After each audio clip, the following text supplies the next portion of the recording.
Hello everyone, modern history के हमारे इस वीडियो में आप सभी लोगों का स्वागत है। देखिए, मॉडर्न हिस्ट्री के हमने इससे पहले भी कई सारे वीडियो बनाए हैं। अगर आप लोगों ने वो वीडियो नहीं देखे हैं तो आप लोग डिस्क्रिप्शन में लिंक दी गई है, उसकी सहायता से आप लोग प्लेलिस्ट में जा सकते हैं और एक एक करके सारे वीडियो जो है वो हमारे देख सकते हैं। ठीक है। इससे पिछले वाली वीडियो में हम लोगों ने बात की थी कामागाटा मारू प्रकरण के बारे में, जहां पर हम लोगों ने जाना था कि किस तरीके से गुरुदत्त सिंह जो है वो 376 भारतीय मजदूरों को लेकर के कनाडा में जाते हैं और वहां पर एक शोध समिति का गठन होता है। लेकिन कनाडा सरकार के द्वारा भारतीयों को प्रवेश नहीं दिए जाने के कारण में सभी भारतीय वापस लौट करके कलकत्ता के बंदरगाह पर आ जाते हैं, जहां पर कलकत्ता के बंदरगाह पर 13 लोगों को गोली मार दी जाती है तथा 2 से ज्यादा लोगों को कैद में बंदी बना लिया जाता है। यहाँ तक कि हमने घटनाओं के बारे में बात कर ली थी। तो आज हम लोग अपने आगे के लेक्चर के बारे में बात करेंगे। तो आज हम लोग जो बात करने वाले हैं वो तकरीबन 1915 और 1916 के समय की बात करने वाले हैं। देखिए, इन घटनाओं को पढ़ने से पहले इस समय पूरे भारत में क्या स्थिति चल रही थी, इसके बारे में आप सभी लोगों का जानना बहुत ही ज्यादा जरूरी है।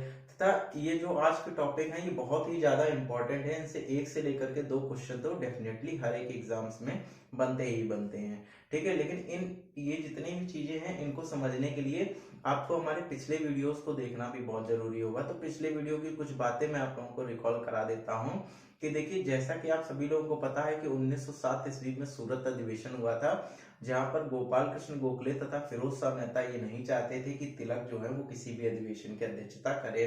तो इस तरीके से इन्होंने 1905, 1906 और 1907 के जितने भी अधिवेशन हुए थे वहां पर तिलक जी को अध्यक्ष नहीं बनने दिया था, जिस वजह से अंग्रेजों जिस वजह से जो उदारवादी थे और उग्रवादी थे उनके बीच में मतभेद की स्थिति उत्पन्न हो गई थी तथा उदारवादी एवं उग्रवादियों में लड़ाई हो गई थी, जिसके पश्चात उग्रवादियों को पुलिस उठा करके ले गई थी तथा फिरोज शाह मेहता जी के कहने पर 6 वर्षों के लिए जो उग्रवादी लोग हैं इनको कांग्रेस से निष्कासित कर दिया गया था। ठीक है। तो अब आप लोग जानते हैं कि 1907 से लेकर के 6 वर्ष जैसे ही बीतेंगे तो 1913 या 14 की समय जो है वो चलने लगेगा, क्योंकि दिसंबर 1907 ईस्वी में वो अधिवेशन हुआ था। तो तकरीबन 1913 या 14 यहाँ चलने लगेगा। और आप सभी लोगों को पता है 1914 ईस्वी के समय ही जो है वो फर्स्ट वर्ल्ड वॉर शुरू हो जाता है, जहां पर इंग्लैंड और रूस जो है वो एक तरीके से जर्मनी से लड़ाई कर रहे थे, जहां पर जो अंग्रेजों की स्थिति है वो बहुत ही ज्यादा कमजोर हो गई थी। वहां पर अंग्रेजों को भारतीय सैनिकों की आवश्यकता थी। तो देखिए, एक मोर्चा तो हमारा है कि उग्रवादी जो हैं जो 6 वर्षों के लिए निष्कासित किए गए थे, अब उनका 6 वर्ष का समय सीमा जो है वो भी पूर्ण हो रही थी और साथ ही साथ में जो इंग्लैंड है उसके ऊपर प्रथम विश्व युद्ध का प्रेशर भी जो है वो बहुत ज्यादा बना हुआ था। ठीक है। तो इन दोनों परिप्रेक्ष्य को लेकर के हम लोग आज बात करेंगे 1915 और 1916 में हुई कुछ ऐसी घटनाओं की जिनके बाद में हमारा ये उग्रवादी युग जो है ये खत्म हो जाएगा तथा इसके बाद में गांधी युग में हम लोग प्रवेश कर जाएंगे। तो देखिए, हम लोग बात करने वाले हैं आज 1916 ईस्वी के लखनऊ अधिवेशन के बारे में। लेकिन 1916 ईस्वी के लखनऊ अधिवेशन से पहले के कुछ अधिवेशन के बारे में हम लोग बात यहाँ पर करेंगे। ठीक है।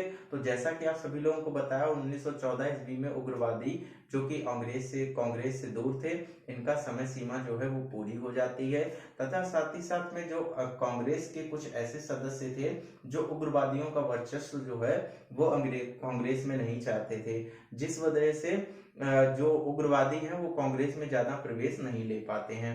लेकिन उसी समय 1915 के समय फिरोज शाह मेहता जो है वो उनकी मृत्यु हो जाती है तथा जिसके पश्चात कांग्रेस के कई सारे ऐसे नेता थे जो उग्रवादियों को शामिल करना चाहते थे। उसी समय 1915 ईस्वी में बंबई में एक अधिवेशन होता है तथा जिसके अध्यक्ष जो हैं वो एसपी सिन्हा जी होते हैं।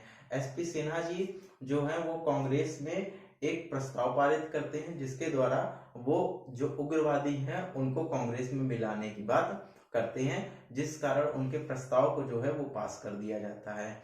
उसके बाद में जब उग्रवादियों को मिलाने की प्रक्रिया शुरू होती है, उसके अगले वर्ष 1916 ईस्वी में ये अधिवेशन 1916 ईस्वी का अधिवेशन होता है। ठीक है। तो 1916 ईस्वी का जो ये लखनऊ अधिवेशन होता है वहां पर 2 लोग इसकी अध्यक्षता करते हैं। सबसे पहली बात आप लोगों को मैंने बताया था 1906 ईस्वी में एक और नई पार्टी का गठन करने के लिए मोहसिन उल मुल्क और आगा खान ये सब लोग शिमला में गए हुए थे लॉर्ड मिंटो टू से मिलने के लिए। तो यहाँ पर जो दो पार्टियां थी, एक तो कांग्रेस है, उसके अध्यक्ष जो हैं वो अंबिकाचरण मजूमदार बनते हैं, या मजूमदार जो भी इसको कहा जाता है। देख लीजिएगा, अलग अलग मतभेद है, कुछ लोग इसको मजूमदार कहते हैं, कुछ लोग इसको मजमूदार कहते हैं। ठीक है, तो कांग्रेस की तरफ से अध्यक्षता कर रही थी अंबिकाचरण मजमूदार, और साथ ही साथ में मुस्लिम लीग की तरफ से अध्यक्षता कर रहे थे यहाँ पर जिन्ना। ठीक है, तो यहाँ पर ये दो अध्यक्षता के मुद्दे बने थे, क्योंकि एक स्थल पर दो पार्टियां आकर के बैठ चुकी थी। फिर क्या होता है, यहाँ पर सबसे पहले जो एनी बेसेंट है, इनके द्वारा एक रूपरेखा निर्धारित की जाती है। इस रूपरेखा जो भी निर्धारित होती है, उसी के आधार पर उग्रवादियों को कांग्रेस में प्रवेश दिया जाता है।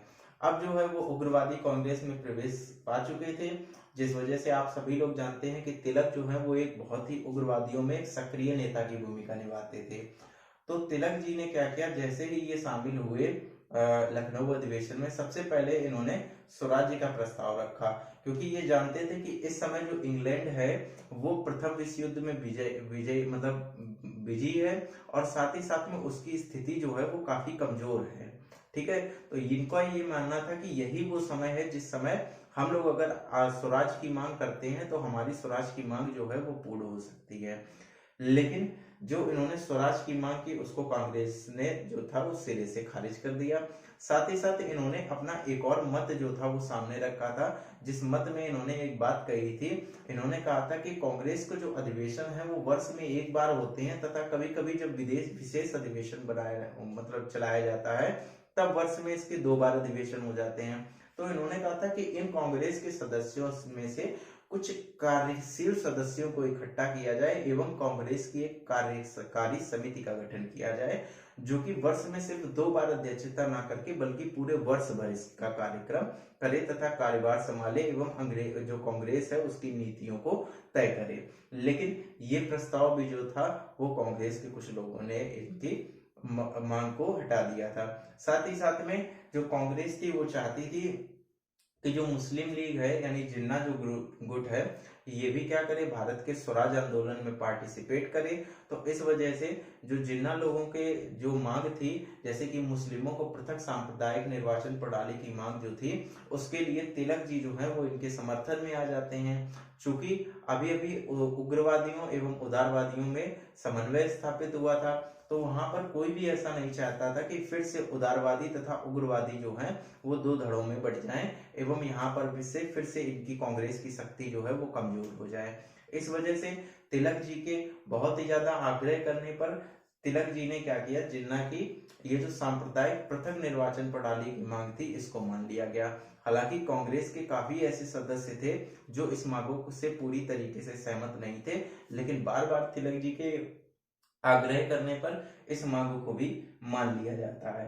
ठीक है, और याद रखिएगा इसी को लखनऊ पैक्ट कहा जाता है। तो देखिए कभी कई बार ऐसा क्वेश्चन आता है, इस बार की जो टेट परीक्षा थी उसमें भी ये क्वेश्चन आया हुआ था। उसमें कहा था कि लखनऊ जो पैक्ट था वो किन दोनों के मध्य हुआ था।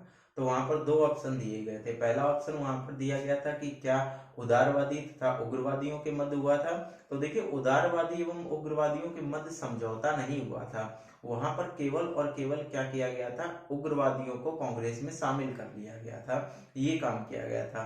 लेकिन लखनऊ पैक्ट जो प्रमुख हुआ था वो कांग्रेस तथा मुस्लिम लीग के मध्य हुआ था, जहां पर तिलक जी के कहने पर कांग्रेस ने मुस्लिम लीग की सांप्रदायिक पृथक निर्वाचन प्रणाली की मांग को जो है वो स्वीकार कर लिया था, तथा इसके साथ ही जिन्ना का जो दल था यानी मुस्लिम लीग थी, इस लीग ने स्वराज आंदोलन में तिलक जी को साथ देने की बात कही थी, अपना वचन दिया था कि हाँ हम स्वराज की प्राप्ति में आपका साथ देंगे। तो यहाँ से तिलक जी और जिन्ना जी के मध्य एक बॉन्ड बन जाता है, तथा तिलक जी के अनुयायी एक की तरह एक तरीके से जिन्ना काम करने लगते हैं। लेकिन जो ये इन्होंने सांप्रदायिक निर्वाचन प्रणाली की बात कही, तो इससे पिछले वीडियो में मैंने आपको बताई थी, ये एक तरीके से हिंदू एवं मुस्लिम के बंटवारे की राजनीति थी। तो इस वजह से कांग्रेस के कई लोगों को यह समझ में नहीं आई, तथा कांग्रेस के कई सदस्यों ने तिलक की इसे एक भारी भूल भी माना। ठीक है, तो सब कुछ यहाँ पर लिखा हुआ है, लेकिन थोड़ा शॉर्ट में लिखा हुआ है, क्योंकि इस बोर्ड पर इतने ज्यादा सारी चीजें आ नहीं सकती हैं। लेकिन जो भी चीज मैं एक्सप्लेन करूंगा उसे आप इसके हिसाब से देख करके खुद भी आगे लिख सकते हैं। ठीक है, तो यहाँ पर ये देखिए, यहाँ पर लिखा था, इसका विरोध होने पर भी तिलक जी ने मांग तिलक जी की मांग पर इसे स्वीकार कर लिया गया और सांप्रदायिक निर्वाचन की स्वीकृति को, ये देखिए आपको दिख नहीं रहा, आपको यहाँ दिखा देते हैं क्या लिखा हुआ है। तो देखिए यहाँ पर लिखा हुआ है कि सांप्रदायिक निर्वाचन की स्वीकृति को तिलक की एक भूल के रूप में माना जाता है। ठीक है, तो कई सारे ऐसे नेता थे कांग्रेस के जिन्होंने इसे एक तिलक की एक बहुत बड़ी भूल कहा था। साथ ही साथ में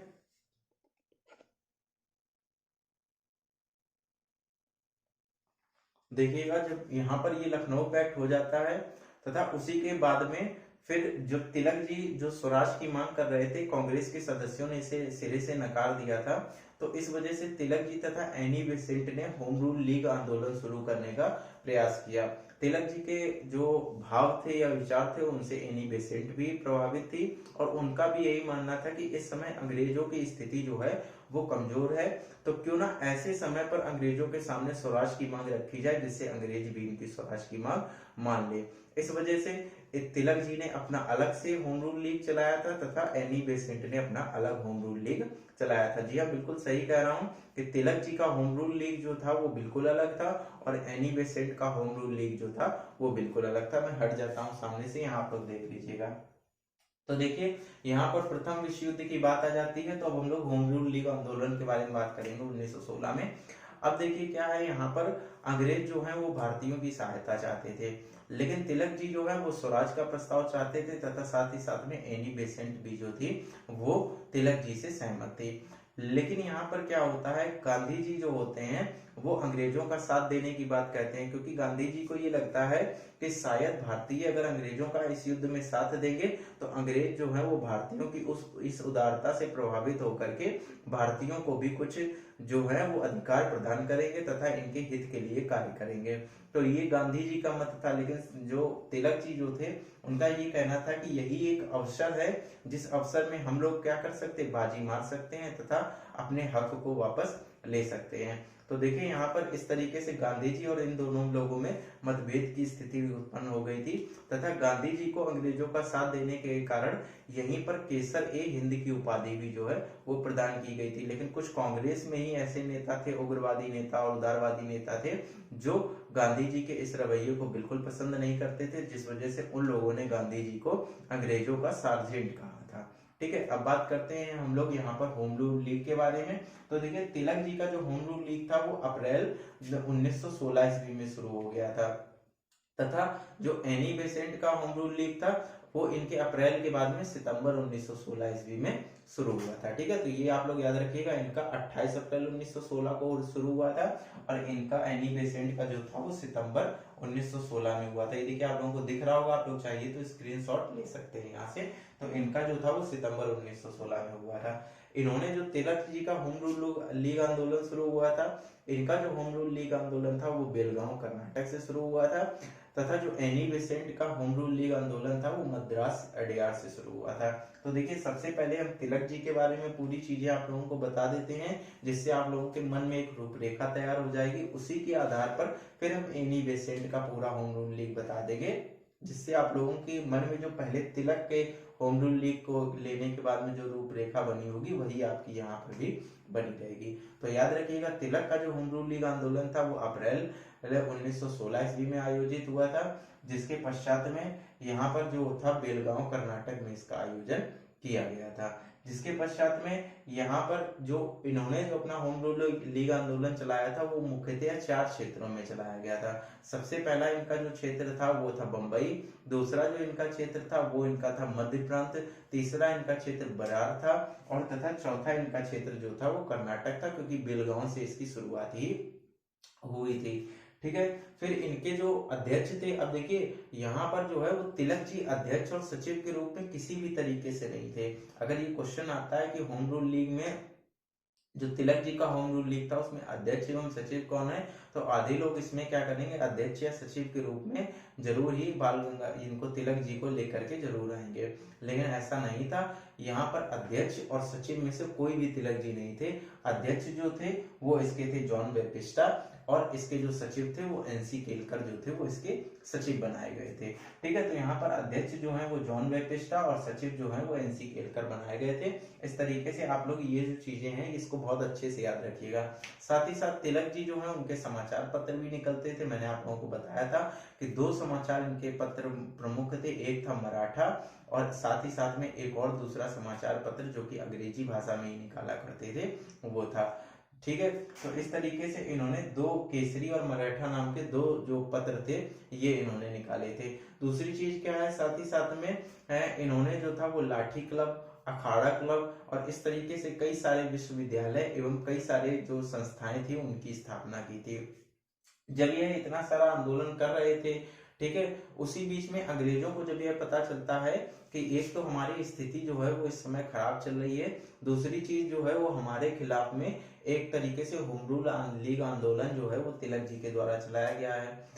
तो यहाँ पर अंग्रेज क्या करते हैं, तिलक जी को गिरफ्तार कर लेते हैं और गिरफ्तार करके इन्हें जेल में डाल देते हैं। और अभी हम लोग यहाँ पर पढ़ चुके हैं कि जो यहाँ पर अभी समझौता हुआ था लखनऊ अधिवेशन, वहां से तिलक ने जब क्या जिन्ना की सारी मांगे मान ली थी, तो जिन्ना और तिलक में एक बंधन सा बंध गया था, जिस आधार पर जो इनकी जब इन्हें गिरफ्तार कर लिया गया था तो इनका जो केस था वो जिन्ना ने लड़ा था। जब ये सत्र न्यायालय में इनका केस लड़ा गया तो निचले कोर्ट में इनको जो है वो दोषी करार दिया गया तथा दोबारा जेल भेज दिया गया। इसके बाद में जिन्ना ने जो था वो हाई कोर्ट में अप्लाई करते हैं उसके बारे में, तथा हाई कोर्ट की बहस में ये जीत जाते हैं। अब जब ये हाई कोर्ट की बहस में जीत गए तो यहाँ से तिलक जी ने तर्क क्या निकाला, तिलक जी ने तर्क निकाला कि यदि मैं गलत होता तो हाई कोर्ट जो है वो मुझे छोड़ता नहीं और मैं गलत नहीं हूं, इस वजह से हाई कोर्ट ने मुझे छोड़ दिया।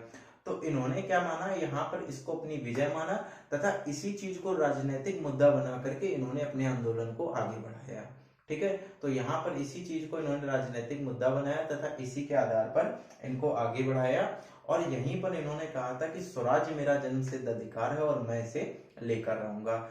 इनका जो सबसे ज्यादा इन्होंने जो बल दिया था वो इन्होंने कहा था जातिगत व्यवस्था के आधार पर जितना भी भेदभाव हो रहा है इन सभी का मैं खुल करके विरोध करता हूँ। और इनके द्वारा कहा गया एक वाक्य भी बहुत ज्यादा फेमस है, कहते हैं कि यदि ईश्वर ने छुआछूत को छुआछूत को स्वीकार किया तो मैं ईश्वर को स्वीकार नहीं करूंगा। अर्थात इन्होंने जातिगत व्यवस्था के आधार पर जितना भी छुआछूत या भेदभाव होता था इसे सिरे से नकार दिया था तथा इनका ये जो स्टेटमेंट था ये बहुत ही फेमस है कि यदि ईश्वर ने जाति व्यवस्था एवं छुआछूत को स्वीकार किया तो मैं ईश्वर को स्वीकार नहीं करूंगा।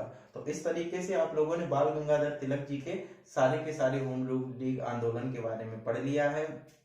तो ये था इनका होम रूल लीग आंदोलन जो कि यहाँ पर अप्रैल की तरफ शुरू हुआ था। ठीक है, अब बात करते हैं एनी बेसेंट के होम रूल लीग आंदोलन के बारे में। तो देखिए आप लोगों को यहाँ पर दिखाई दे रहा होगा एनी बेसेंट का होम रूल लीग आंदोलन। ठीक है, मैं यहाँ पर ऐसे हो जाता हूँ। तो देखिए यहाँ पर आप लोगों को बोर्ड पे दिख रहा होगा सारी चीजें। तो देखिए यहाँ पर जो एनी बेसेंट का होम रूल लीग आंदोलन था वो मैंने आप लोगों को बताया था कब शुरू हुआ था, सितंबर 1916 ईस्वी में ये शुरू हुआ था। कहाँ से शुरू हुआ था, अडयार मद्रास से इसका प्रारंभ किया गया था। तो अडयार मद्रास से प्रारंभ किया गया था। इसके पश्चात में यहाँ पर देखिए इन्होंने क्या किया था, इन्होंने जो समाचार पत्र निकाले थे वो इन्होंने केसरी और मराठा निकाले थे। तो जो एनी बेसेंट थी इन्होंने समाचार पत्र जो थे वो कॉमनवेल्थ और यंग इंडिया समाचार पत्र इन्होंने निकाले थे। इनका आंदोलन का प्रसार कहाँ कहाँ था, इनका आंदोलन का प्रसार जो था वो 4 क्षेत्रों में था, बंबई, मध्य प्रांत, बरार और कर्नाटक में था। तो इन 4 प्रांतों को छोड़ करके बाकी सारे प्रांतों में यानी संपूर्ण भारत में एक तरीके से एनी बेसेंट का होम रूल लीग आंदोलन चलाया जा रहा था। इन्होंने अपनी 6 संस्थाओं की स्थापना की थी और एनी बेसेंट का जो आंदोलन था होम रूल लीग उसके अंतर्गत 200 से अधिक सभाओं की स्थापना की गई थी संपूर्ण देश में। अब यहाँ पर अध्यक्ष और सचिव की बात करें तो देखिए वहां पर अध्यक्ष और सचिव कौन थे, जॉन बैप्टिस्टा और एनसी केलकर थे। और यहाँ पर अध्यक्ष और सचिव की बात की जाए तो यहाँ पर अध्यक्ष जो थी वो स्वयं एनी बेसेंट बनी थी और तथा सचिव की बात करें तो जॉर्ज अरुंडेल जो थे वो इसके अध्यक्ष बने हुए थे। फिर समाचार पत्रों के बारे में मैंने आपको बता ही दिया है। इसके साथ ही इनमें क्या हुआ था कि इन्होंने होम रूल लीग समिति की स्थापना की थी। तथा साथ ही साथ में जो यहाँ पर जो थे वीपी वाडियार नाम के एक मजदूर नेता थे, उनका भी जो एनी बेसेंट का जो ये होम रूल लीग आंदोलन है, इसको इनका भी सपोर्ट मिला था।